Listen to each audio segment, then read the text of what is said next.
Joke-joke muna tayo mga ka-volunteer. Si Mang Kanor nag-abroad sa Middle East.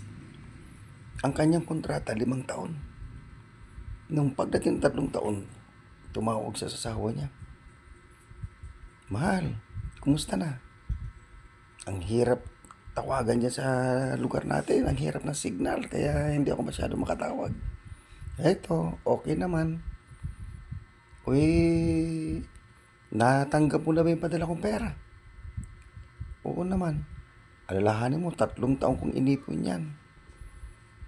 Kumusta naman yung video kaya natin dyan? Ako, napa-unlad ko na. TV bar na. Ang galing naman ng asawa ko.